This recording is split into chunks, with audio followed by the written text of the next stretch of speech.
You're listening to Consulting Logistics, presented by Aborn and Company. I'm your host, Kyle McNaught. Thanks for checking us out. Today's show's an interesting one.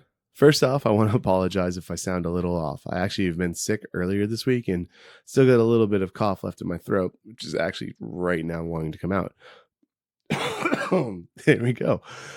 So I've been trying to clear that out all day before recording. So again, apologies.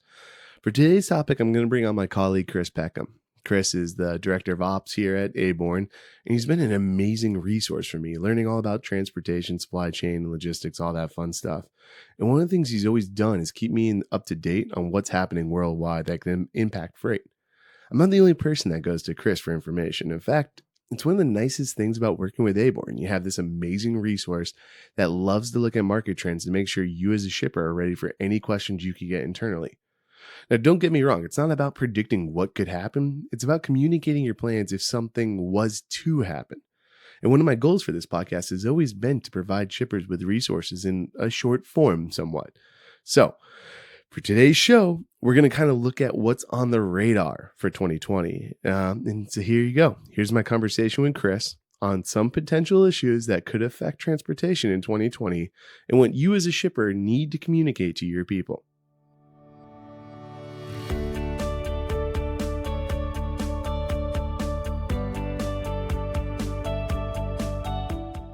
Chris, we'll start off with the fuel perspective. The fuel perspective for 2020 has currently two major market impacts: the Saudi Aramco attack and IMO 2020. Aramco, which was attacked on September 14th, accounts for over half of the Saudi Arabia's total gross domestic product. The attack knocked out over half of the daily production of nearly 10 million barrels a day. While it's estimated that they should be back to full capacity by November, we've already seen the cost of diesel go up 10 cents week on week from September 17th to the 24th. It actually now sits at $3.08 at the time of this recording. Now, it's nowhere near the historic high of July 14th, 2008, where it sat at $4.76. And the last time it was even over $4 was March 2014. So, Chris, it sounds like this really shouldn't change much, but what should a shipper be updating their people about regarding this? Yeah, so they're actually close to being back to full capacity right now, so they've ramped back up a lot quicker. And yes, we have seen the cost of crude come back down to earth. So there was the biggest one-day jump ever in the price of crude. It's since regressed a bit. However, we have to caveat all that by saying if there is a military action, then everything is now on or off the table. So we don't know what's really going to happen. And it is funny, that number with Aramco being half of Saudi Arabia's GDP really jumps out at you. And just a side note, they're actually going to go forward with an IPO as well, which will be the biggest IPO in the history of all IPOs globally. This really has a couple of residual impacts, especially around the IMO 2020. So I was talking to a friend of mine who's worked over at one of the biggest NVOCCs now for probably 20 years. And they're actually given the BCO's guidance that they should anticipate a 25% increase in ocean freight shipping costs come January 1st. Now, I think that's a bit high. Where it's going to really be impacted is if you're a shipper who's shipping from Asia to the East Coast, which is a longer transit. You got the new fuel, so you're going to have to be burning more fuel to get to the East Coast. That I could see a 25% increase. The Asia to the West Coast is a shorter transit. Yes, there'll definitely be an increase, but maybe more in the 10-15% range. However, once you start to import enough containers, those numbers add up. And what the residual effect of that's going to be, if customers if they're not going to be able to successfully push these additional costs to the BCOs, what you're going to see is the carriers will go back to slow steaming. The average vessel speed is around 23, 24 knots. Slow steaming would bring that back down to about 18 knots. And again, if you're in the Asia to West Coast strings, not a huge deal because you're talking about a 13-day transit. Maybe it goes to 14. Maybe not a material difference. However, those all-water East Coast calls, that's going to end up being very significant. And if I was a carrier, I'd probably do the same thing. A 10,000 TEU vessel operating at about 23 knots burns about 300 tons of bunker fuel per day. Now, if you slow that down to 18 knots, it goes down to 125 tons per day. That's an almost 60% reduction. So now you've got higher fuel costs. And again, if they can't successfully pass those costs on to the BCOs, This is what we're going to see. And if I'm a BCO who works in like the fast fashion area, this is a huge, huge concern where you need to get product in, you need to get it on the shelf because it's got a really short shelf life. If you're shipping some basic commodities where a week isn't going to make a huge difference, okay, maybe not a huge concern for you, but it's something for everybody to keep an eye on. And the biggest thing you can do is start to socialize this, especially with finance within your own companies. Let them know this is a very real possibility, and do some back of the napkin math. Figure out your ocean freight spend, multiply it by 20%, send it in an email and say, this is a very realistic possibility for 2020. Back of the napkin math. It's exactly what I'm trying to like go for with this thing. So it's actually that idea of like, here's the quick and dirty about all this stuff. So we talked about IMO 2020 and the whole impact on fuel. And if it's something we covered in depth back in August in our episode, IMO 2020 Simplified. So catch that if you haven't already listened to it.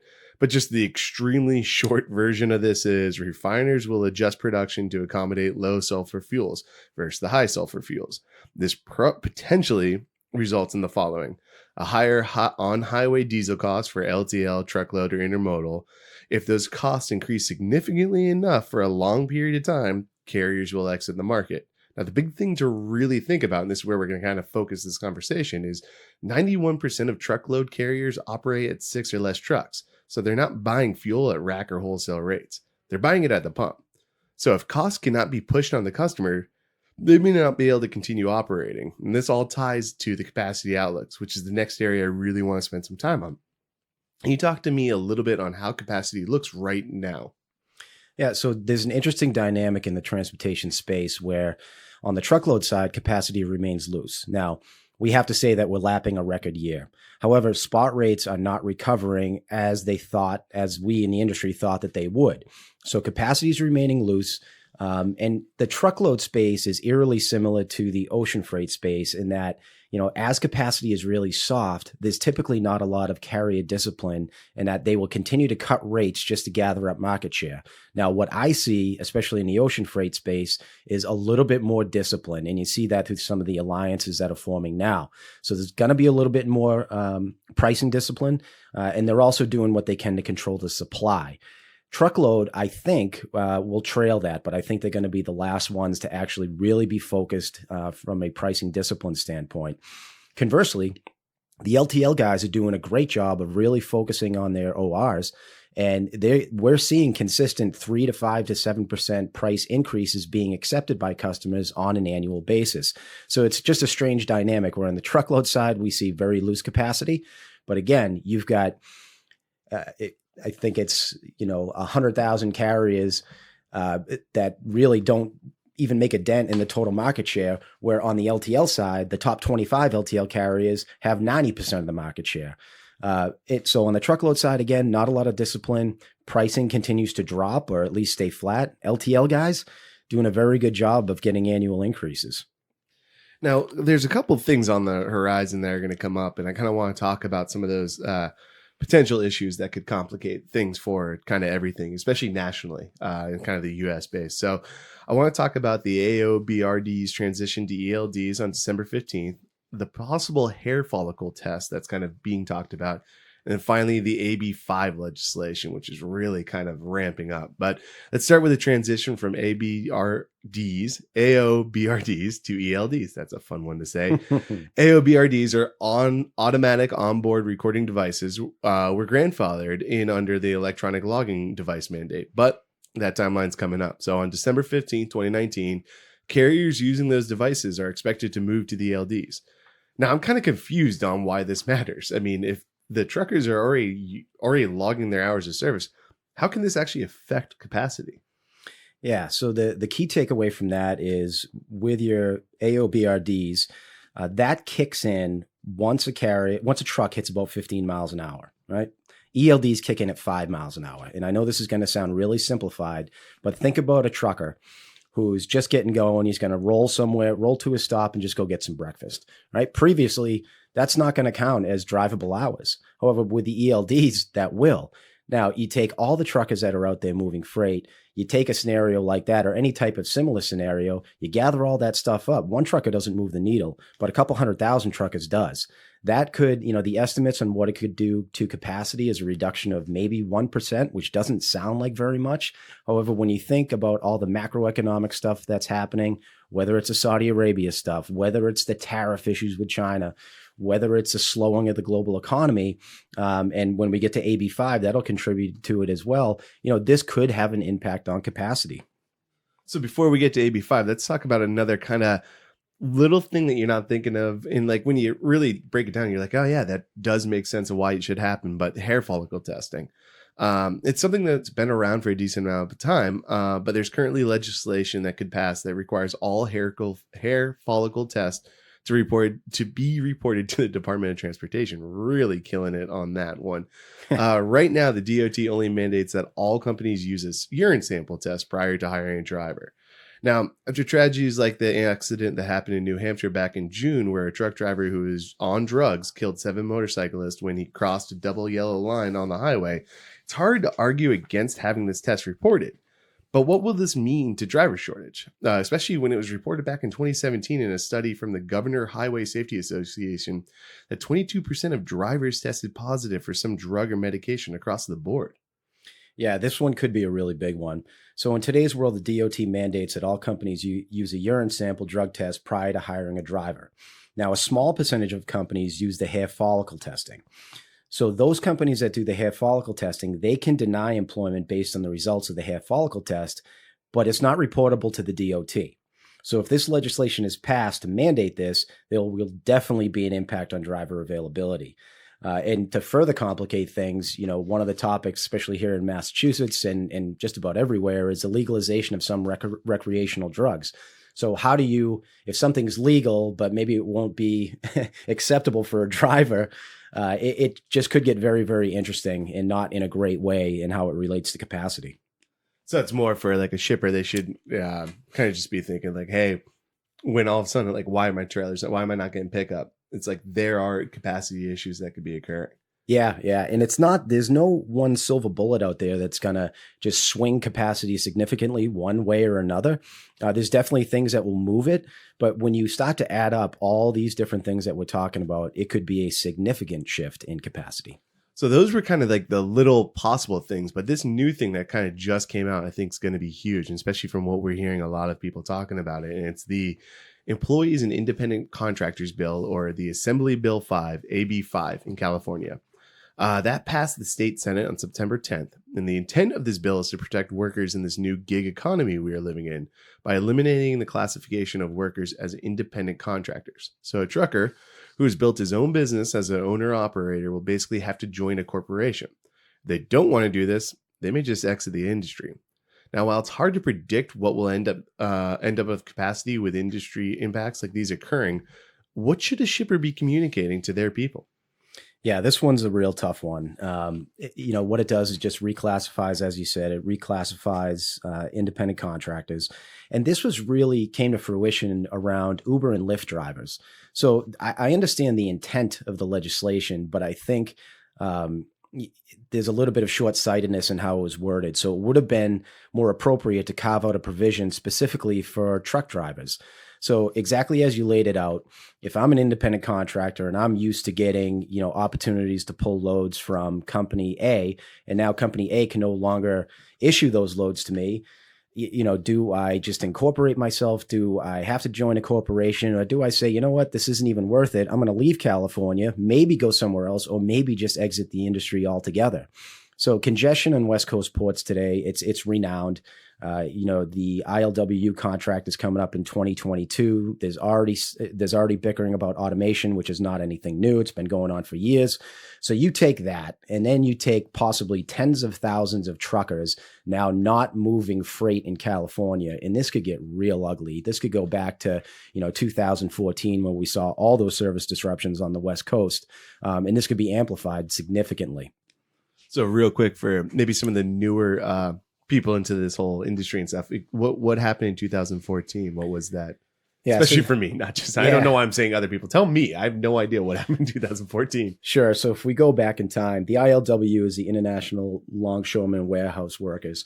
And that's the union that really captures all the workers up and down the West Coast at all the ports. So they were coming up to a contract renewal or contract negotiations. So there was not a strike. There was not a formal lockout. What you saw was a typical union worker slowdown. You saw management who was no better and, pushing everybody off the terminals, off the port, saying, okay, forget it. If we're going to slow down, then nobody's going to work today. It was just a very ugly scenario all the way around. This dragged out. We saw significant delays in containers being unloaded, being delivered to their final destination. I think at its peak, there were about 21 vessels who were anchored outside of the harbor because there was such a backlog of vessels to be worked for all the things that I just talked about. In a previous life where I was situated in Columbus, Ohio, and we saw containers coming from Shanghai, which is normally a 12, 13-day transit to LA, factor in a couple days of unloading, and then another 8 days, let's say, to get to Columbus. So you're talking, let's call it 28 days on the outside. We saw some containers take over 80 days to get to Columbus. And that was in the fashion retail segment, not quite fast fashion, but it's still fashion.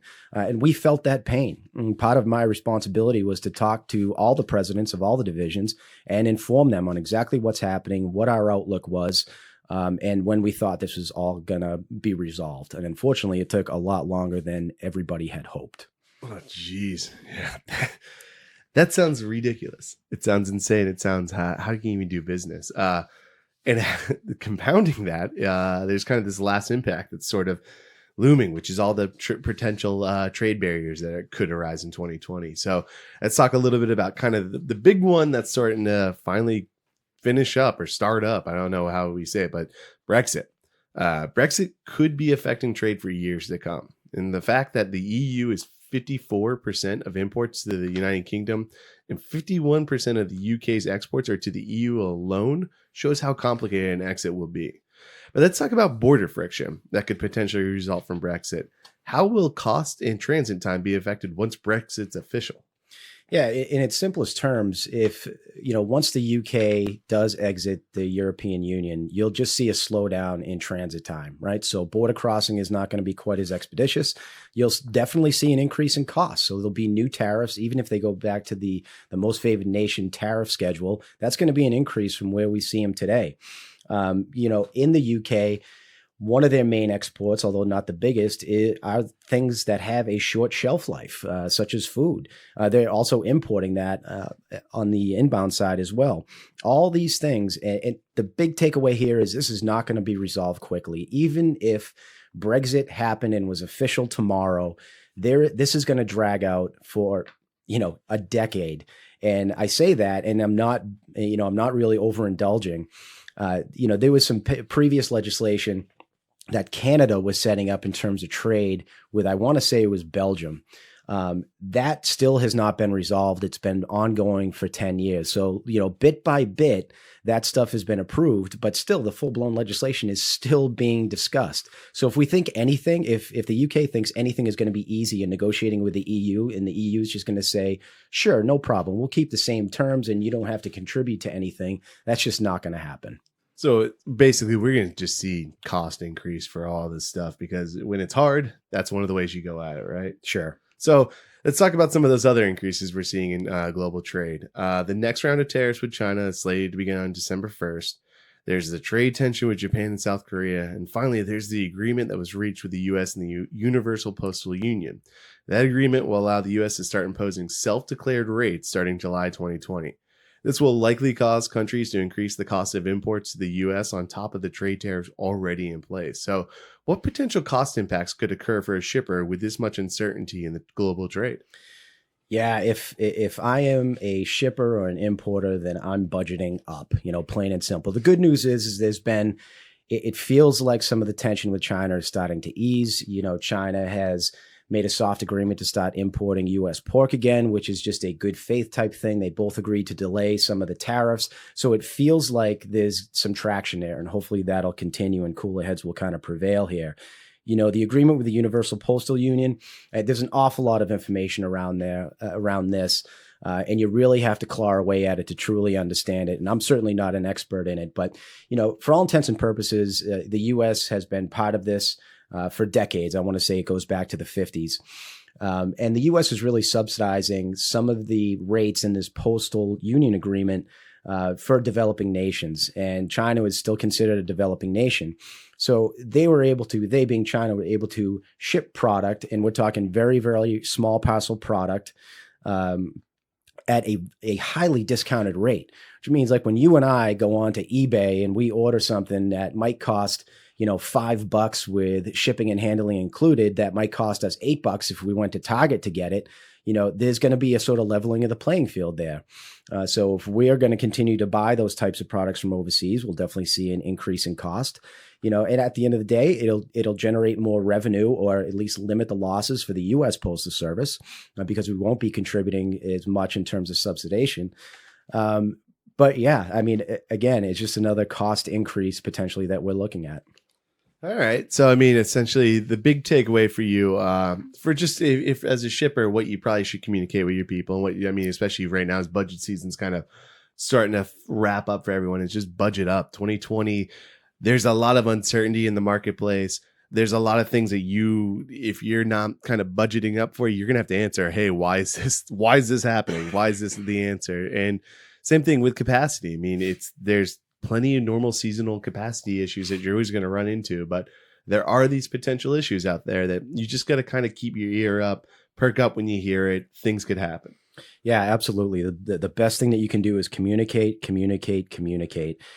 Put it in its most simplest terms. Everything that we're talking about essentially comes back to supply and demand. If there is less supply and demand goes in the other direction, you're going to have an issue, right? I mean, this is just economics, Adam Smith 101. And again, communicate this to your finance people. Let them know this is a potential reality, and give them quick bullet points on this is why, all the stuff that we're talking about today. So at the end of the day, if these things happen, you can always fall back on, and we communicated this, late in Q3 as a potential reality for 2020. Right. You still have your job because you weren't like, oh my God, this much cost has now increased to our shipping budget. Exactly. All right. Awesome, Chris. So how can people get in touch with you as we wrap up? Just an easy way to kind of reach out to you. Because this is the kind of the cool thing you do, or the thing I've kind of experienced, is that you like answering these questions. This is stuff that kind of excites you, right? Yeah, absolutely. So, I mean, I can be reached via email at any time at cpeckham@abornandco.com. You can feel free to give me a call, shoot me an email, anything at all, reach out via the website. And it's these types of inquiries usually just get kicked over to me. Always happy to jump on the phone, answer emails, help anybody out in any way that I can. Yeah, awesome. All right, Chris, thanks for joining me. Thank you.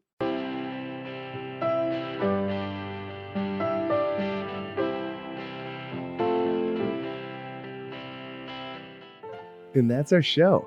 What do you guys think? What are some issues that we didn't address that you think have the potential to affect transportation, especially as a shipper? What are some areas that you think we should have touched upon? I'd love to know. Reach out to me at email at kyle@abornandco.com, or just comment in the on our blog posts, on our social channels. Just let me know. Talk to me. LinkedIn's probably the best place to talk to me at. I'll actually be posting kind of a little short form version of this podcast there. So jump in the conversation there and let me know what's another potential story that you think I missed out on. I'm just learning. So these were things I thought were interesting. These were things I've been researching. So again, talk to me. I want to talk. Okay. So like Chris said, best place to reach him is his email, cpeckham@abornandco.com, or search Chris on LinkedIn. Chris Peckham on LinkedIn. It's a good location to find him. He's constantly busy, but he takes the time out of his day to talk to everyone. So it's a really cool person just to interact with. So even if you just like him on LinkedIn or connect with him on LinkedIn, it's a good connection, I promise you. So we're going to wrap up. And there's actually one little thing I want to do, a little final promotion for something that we have coming up, which is our TransTech 2020.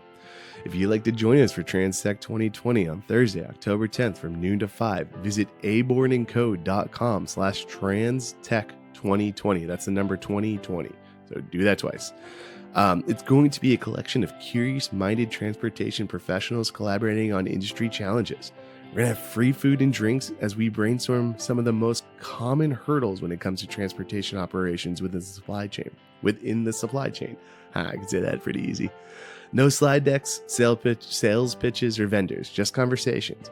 We hope to see you there at the Harvard Club in Boston. So all you New England listeners, please come through. Meet up with me. I'll talk. I think we're going to go out into Boston after. It's October. It's going to be awesome. So reach out. Definitely come to TransTech if you're in the location, or if you're in the place to be. I don't know why I stumbled over coming to TransTech if you're in Boston, but whatever, I did. So thanks for listening to Consulting Logistics. I'm Kyle McNaught. Peace.